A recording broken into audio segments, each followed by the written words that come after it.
Hello student, good morning and welcome back to my channel. Hopefully आप सभी बहुत अच्छे होंगे, मस्त होंगे, स्वस्थ होंगे और अपनी पढ़ाई भी बहुत अच्छे तरीके से कर रहे होंगे। तो चलिए इसी उम्मीद के साथ कि पढ़ाई बहुत अच्छे तरीके से चल रही है, आज हम वैल्यूएशन ऑफ गुडविल चैप्टर के अंदर एवरेज प्रॉफिट मेथड के अंदर हम पढ़ने वाले हैं कि किस तरीके से किसी एडजस्टमेंट्स को कंसीडर करके हम प्रॉफिट को नॉर्मलाइज प्रॉफिट में कन्वर्ट करते हैं सो दैट हम गुडविल आसानी से निकाल सके। आपको याद होगा मैंने पिछले वीडियो के अंदर दो एडजस्टमेंट्स लिखवाए थे मेजर तौर पे। एक मैंने लिखवाया था अंडर वैल्यूएशन, यहां पर बोर्ड के यहाँ under valuation of closing stock या over valuation of closing stock. दूसरा मैंने लिखवाया था कि रेवेन्यू नेचर के आइटम को अगर आप कैपिटल नेचर का बना देते हैं तब क्या ट्रीटमेंट होगा, या आप कैपिटल नेचर की चीज को रेवेन्यू नेचर का बना देते हैं तब गुडविल को किस तरीके गुडविल निकालने के लिए हम प्रॉफिट को किस तरीके से एडजस्ट करेंगे। तो आज की वीडियो प्योरली इसी में होने वाली है और इस पर एक प्रैक्टिकल क्वेश्चन भी हम करने वाले हैं। बट मुझे ऐसा लगता है कि अगर मैं दोनों एडजस्टमेंट एक ही क्वेश्चन के अंदर डाल दूंगा तो स्टूडेंट को प्रॉब्लम आ सकती है। तो इसी के लिए भले मुझे एक वीडियो एक्स्ट्रा बनाना पड़ जाए, उसकी कोई दिक्कत नहीं, मैं अलग से बना दूंगा, बट आपका कॉन्फिडेंस बिल्टअप होना चाहिए, क्योंकि नहीं तो पर्पज वीडियो बनाने का पर्पज डाइल्यूट हो जाता है, ठीक है, और आपका वीडियो देखने का पर्पज भी डाइल्यूट हो जाता है। भाई अगर मैं वीडियो बना रहा हूं उससे आपको अगर बेनिफिट नहीं मिल रहा है तो फिर मतलब क्या, मेरे वीडियो बनाने का मतलब नहीं, आपका टाइम वेस्ट करने का मतलब नहीं। इसीलिए मेरी कोशिश ये है कि मैं दो क्वेश्चन लेकर गया हूं। एक क्वेश्चन ऐसा लाऊं जिसमें कि एक एडजस्टमेंट हो, जैसे रेवेन्यू नेचर की चीज को कैपिटल नेचर बना दिया तब क्या ट्रीटमेंट होगा और किस तरीके से गुडविल निकाला जाएगा प्रॉफिट को एडजस्ट करते हुए। दूसरी वीडियो मैं लेकर के आऊं जिसमें कि अंडर वैल्यूएशन ओवर वैल्यूएशन कर दिया गया हो क्लोजिंग स्टॉक का, और जब ये दोनों कॉन्सेप्ट आपको समझ में आ जाए तब मैं इन दोनों के मिक्सचर से एक क्वेश्चन लेके आऊं सो दैट एक फुल फ्लेज्ड क्वेश्चन बन जाए, और वो क्वेश्चन करने के बाद आपको फिर एग्जाम में कोई सा भी क्वेश्चन आ जाए तो आप कर पाए। तो चलिए वीडियो को स्टार्ट करते हैं बिना देरी किए। बट इससे पहले मेरी रिक्वेस्ट रहेगी आपसे कि अगर आपने मेरे वीडियो को मेरे चैनल को सब्सक्राइब नहीं किया तो सब्सक्राइब कर लें और नोटिफिकेशन बेल ऑन कर दें, जिससे कि जब कभी भी मैं इस तरीके की वीडियो लाऊं तो आप उस वीडियो का बेनिफिट ले पाएं। तो चलिए वीडियो को स्टार्ट करते हैं।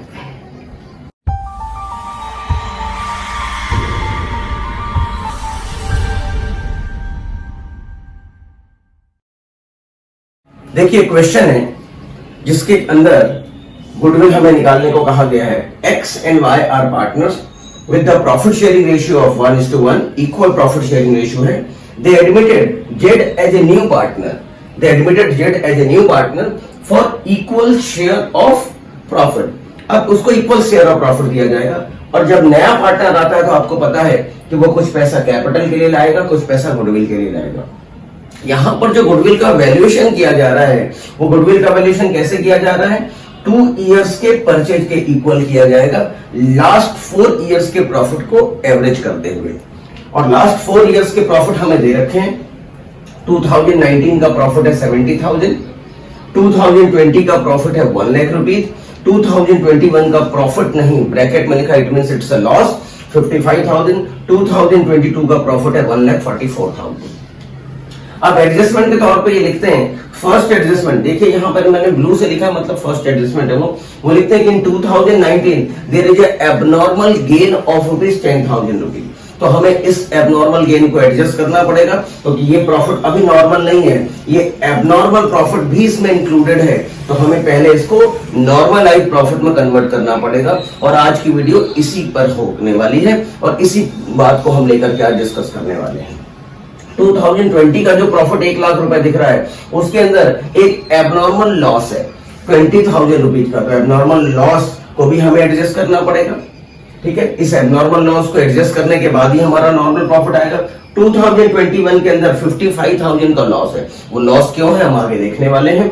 2022 के अंदर प्रॉफिट है 1,44,000।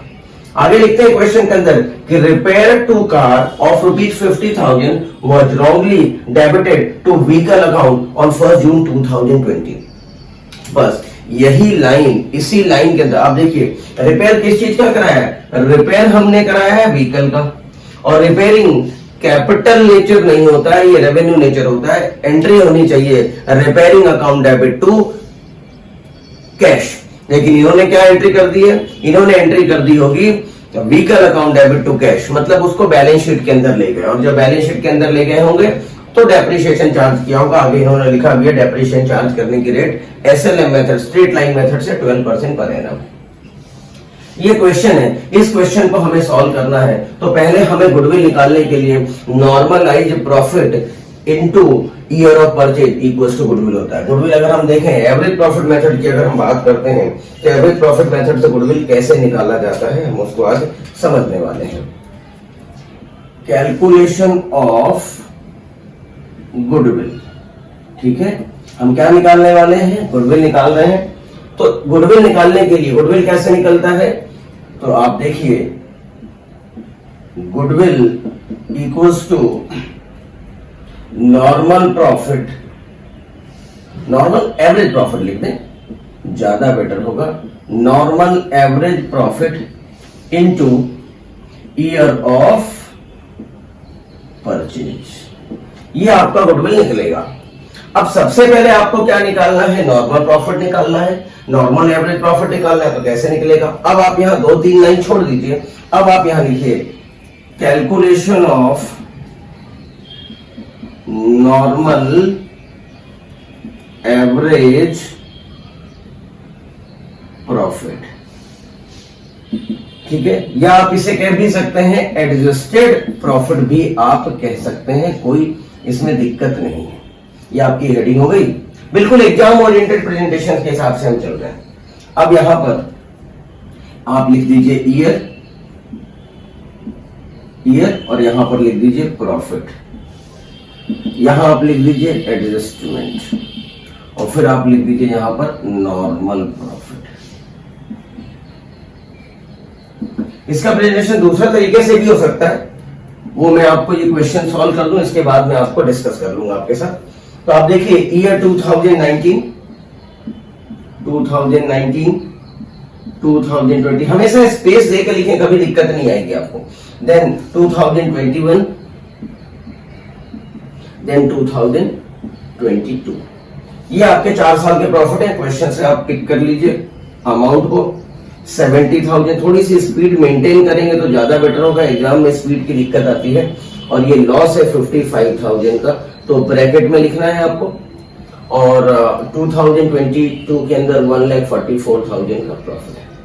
ये तो क्वेश्चन से आपने पिक कर लिया, कोई दिक्कत नहीं है। अब हमने डिस्कस किया था कि अगर कोई एबनॉर्मल लॉस होता है तो एबनॉर्मल लॉस की वजह से प्रॉफिट आपने कम कर रखा है तो आपको एडजस्ट करना पड़ेगा, प्रॉफिट को बढ़ाना पड़ेगा, क्योंकि एबनॉर्मल लॉस बार बार तो होने वाला नहीं है बिजनेस के अंदर। तो इसकी वजह से तो प्रॉफिट को हम क्या करेंगे, इंक्रीज करेंगे। बट कोई एबनॉर्मल गेन है, प्रॉफिट एंड लॉस के क्रेडिट साइड में लिखा है, तो बेवजह प्रॉफिट आपने बढ़ा रखा है, इंक्रीज कर रखा, क्योंकि एबनॉर्मल गेन बार बार होने वाला नहीं है, रेकरिंग नेचर का नहीं है, तो आपको प्रॉफिट को एडजस्ट करना पड़ेगा, माइनस करना पड़ेगा। तो देखिए हम प्रॉफिट को एडजस्ट कर रहे हैं, आप 10,000 से प्रॉफिट को कम कर लीजिए, माइनस कीजिए और यहां लिखिए एबनॉर्मल, एक लाइन हमने नीचे छोड़ रखा है, एबनॉर्मल गेन, ठीक है। एबनॉर्मल गेन की वजह से आपने प्रॉफिट को क्या कर दिया, एडजस्ट कर दिया।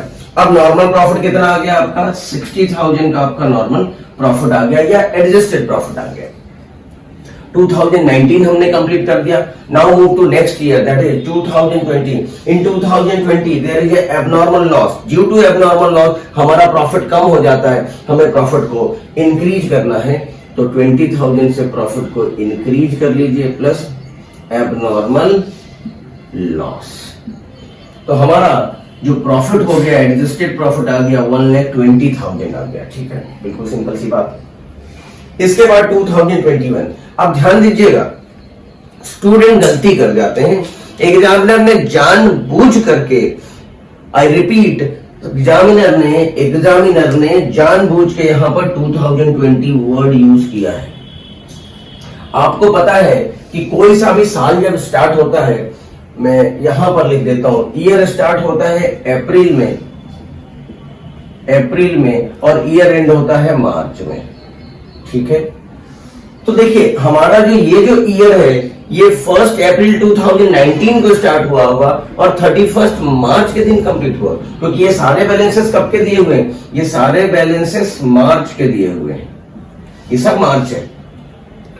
और देखिए अब स्टूडेंट गलती कर दे इसलिए उन्होंने क्या यहाँ पर 20 लिख दिया। अब वो 20 वाले ईयर में एडजस्ट कर देगा, इस सारा ट्रीटमेंट कब दे देगा, 20 में दे देगा। और यही तो वो करवाना चाहता है और जो हमें नहीं करना है। तो अप्रैल के बाद आता है जून, अप्रैल के बाद मई के बाद जून, यहां पर ट्रीटमेंट हुए हैं।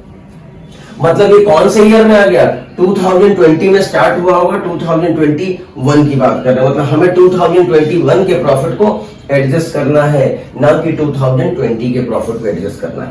तो अब देखिए हम इसके अंदर इतनी बात तो हमने समझ ली। अब ये कहते हैं रिपेयरिंग, हमने कार की रिपेयरिंग करवाई थी 50,000 रुपीज। जब कार की रिपेयरिंग कराई तो मैंने अभी बताया कि कार की रिपेयरिंग हमें कहां लिखना चाहिए था, प्रॉफिट एंड लॉस के डेबिट में लिखना चाहिए।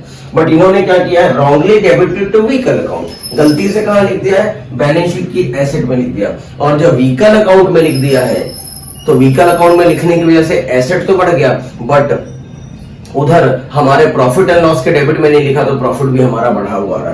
तो प्रॉफिट को हमें क्या करना पड़ेगा, सबसे पहले तो 50,000 रुपीज से प्रॉफिट को कम करना पड़ेगा। ठीक है, क्या लिखेंगे आप, रेक्टिफिकेशन ऑफ एरर है ये, तो एरर रेक्टिफाइड। अब आगे और एक कहानी है वो भी हम समझ लेते हैं। अब आगे देखिए, आपने जब जून में परचेज किया होगा व्हीकल अकाउंट और वो आपने बैलेंस शीट में लिख दिया और आगे लिख रहे हैं 12% डेप्रिसिएशन लगाना है। तो आप देखिए जून से अगर हम आगे बढ़े तो जून से लेकर 31 मार्च तक 50,000, कैलकुलेटर ले लेते हैं ना, क्यों इतना दिमाग लगा है।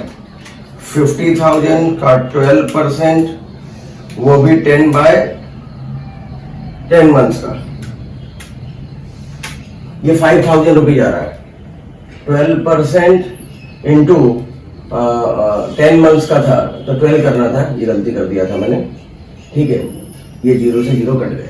ठीक, कितना आ गया, 5,000 आ गया अमाउंट, 5,000 डेप्रिसिएशन का अमाउंट आ गया। तो यहाँ 5,000 आपने डेप्रिसिएशन भी तो लिख दिया होगा, तो डेप्रिसिएशन जब प्रॉफिट एंड लॉस के डेबिट में लिखा होगा तो प्रॉफिट आपका कम हो गया होगा उस साल का। तो अब वो लिखना नहीं है तो उसको भी एडजस्ट करना पड़ेगा। ठीक है, तो 50,000 से माइनस करेंगे, 5,000 से डेप्रिसिएशन का अमाउंट क्या करेंगे, प्लस करेंगे। तो नेट अगर इंपैक्ट देखा जाए तो 45,000 होते, 45,000 माइनस करना है तो 55 तो पहले से माइनस था, 45 और माइनस करना है तो नेट कितना आ गया, 1 लाख रुपीज आ गया। ठीक है, बस इतनी सी कहानी है, क्वेश्चन खत्म होने की ओर है। अब 2022 के अंदर कुछ नहीं है, प्रॉफिट नॉर्मल ही है। अब आप इसको as it is, no adjustment, तो यहां लिख दीजिए 1,44,000,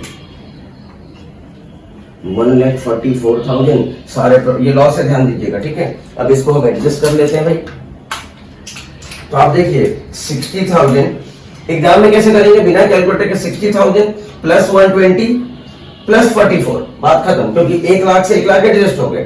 ठीक है, 60,000 प्लस 1,20,000 प्लस 44,000, तो ये आ गया 2,24,000।